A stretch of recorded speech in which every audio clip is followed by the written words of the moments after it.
Assalamualaikum warahmatullahi wabarakatuh. Perkenalkan, nama saya Anas Ramadan Amarullah dari kelas 2 BKID dengan NIM 2017101157. Di sini saya akan menjelaskan ulumul hadis yang terdiri dari 4 macam materi, yaitu yang pertama pertumbuhan dan perkembangan ilmu hadis, yang kedua kodifikasi hadis, yang ketiga kitab-kitab yang memuat ilmu hadis. Yang pertama, sejarah pertumbuhan dan perkembangan ilmu hadis. Sejarah pertumbuhan ilmu hadis melihat definisi dan kegunaan ilmu hadis riwayah dan ilmu hadis riwayat di atas, nampak sekali adanya koreksi antara keduanya. Ilmu hadis lahir dari pemikiran karena perluasannya pemeliharaan dan pemurnian hadis dari kehilangan dan pemalsuan, sehingga tidak boleh ada satu hadis sahih pun yang tercecer. Ilmu hadis riwayat dalam perjalanan dan peredarannya sangat memerlukan kaidah-kaidah pendukungnya. Oleh karena itu, maka keduanya berjalan bersama-sama. Pengertian dan pemahaman di atas diperlukan untuk melihat kapan ilmu hadis itu dimulai tumbuh dan sejak kapan pula mengalami perkembangannya. Di sini dapat dikatakan bahwa benih-benih ilmu hadis telah tumbuh sejak zaman Nabi Muhammad SAW, sejalan dengan diurutkannya hadis-hadis kepada para sahabat. Pada masa sahabat dan tabi'in ini, kemudian terhadap ilmu ini semakin terasa. Hal ini karena Rasulullah SAW sebagai sumber untuk merujukkan hadis, sehingga dibutuhkan tolak ukur untuk menguji kebenaran suatu hadis, terutama hadis-hadis yang hanya didengarkan atau disampaikan oleh seorang saja.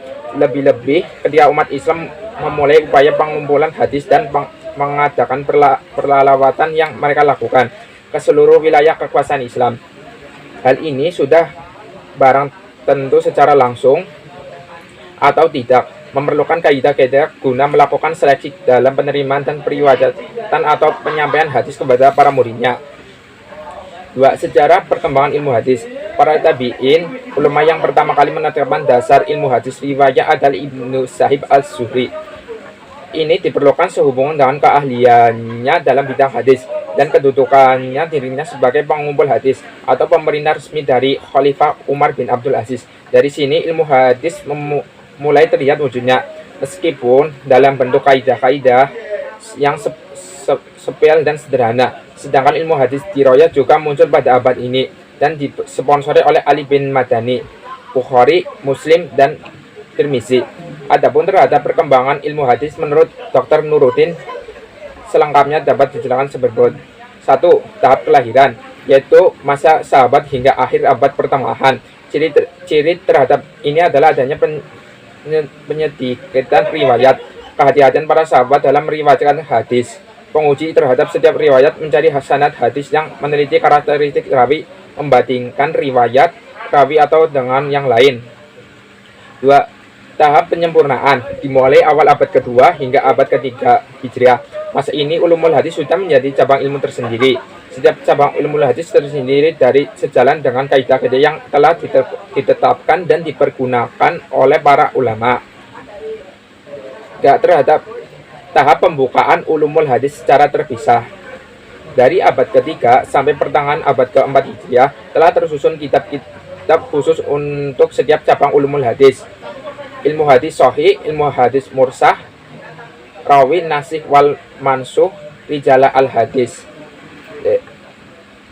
Tahap penyusunan kitab-kitab induk ulumul hadis dan penyebarannya dimulai dari pertengahan abad ketiga hingga abad ke-7 Hijriah.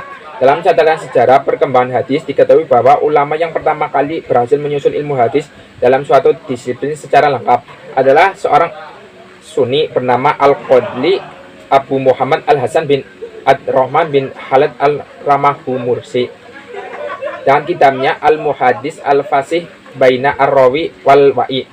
Menurut Ibnu Hajar As-Saqalani, karya Al-Ramahus ini belum mencakup seluruh ilmu hadis. Meskipun demikian, menurut lebih lanjut kitab ini sampai pada masanya merupakan kitab terlengkap yang kemudian dikembangkan oleh ulama berikutnya.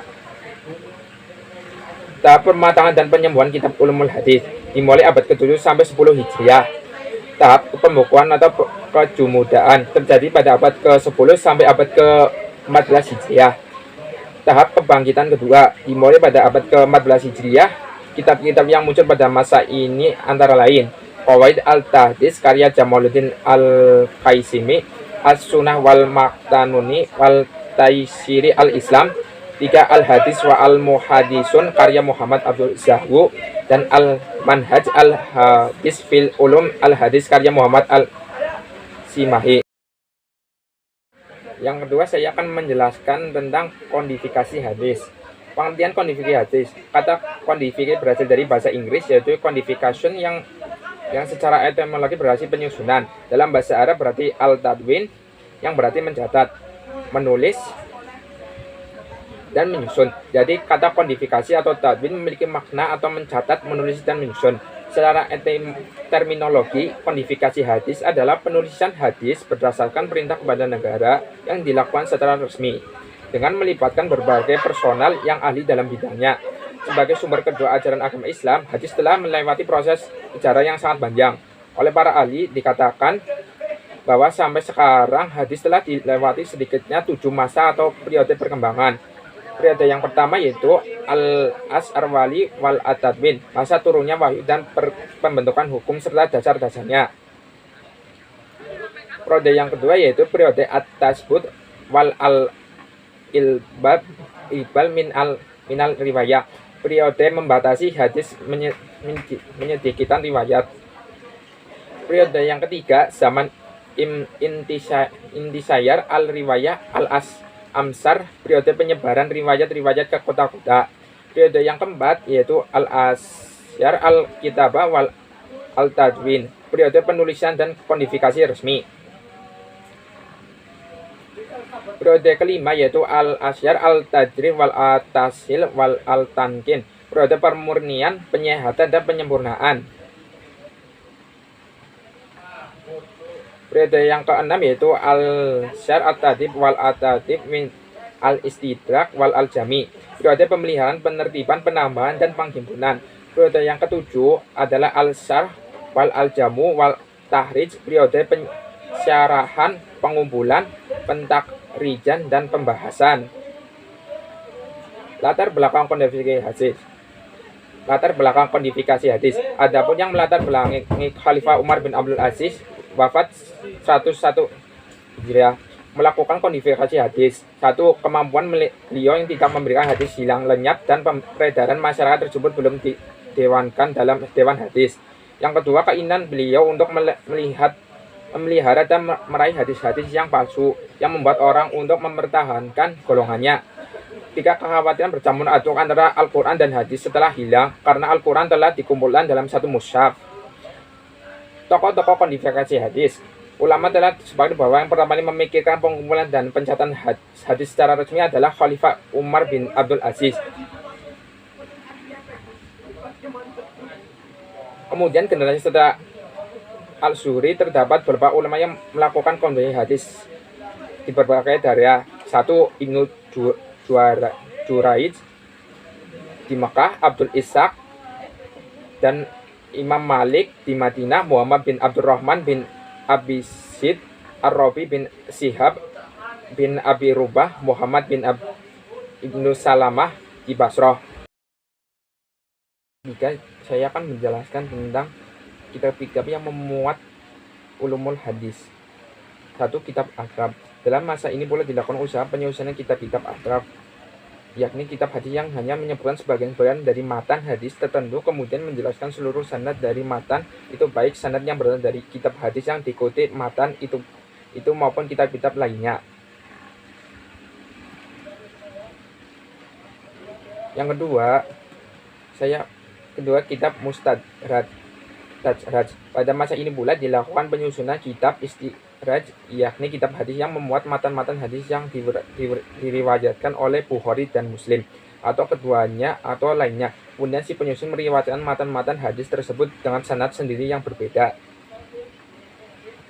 Yang ketiga, kitab Mustadrak. Sedangkan Istidrak yakni kitab hadis yang menghimpun hadis-hadis yang memiliki syarat-syarat Bukhari dan Muslim atau yang memiliki salah satu syarat dari keduanya. Yang keempat, kitab jami. Di antara kitab-kitab yang mengumpulkan hadis-hadis Bukhari dan Muslim dalam satu kitab ada kitab jami baina sahihain. Jami yakni kitab hadis yang menghimpun hadis-hadis Nabi yang telah termuat dan kitab-kitab yang telah ada. Sekian penjelasan dari saya. Bila ada kesalahan atau tutur kata, saya mohon maaf. Billahi taufiq wal hidayah. Wassalamualaikum warahmatullahi wabarakatuh.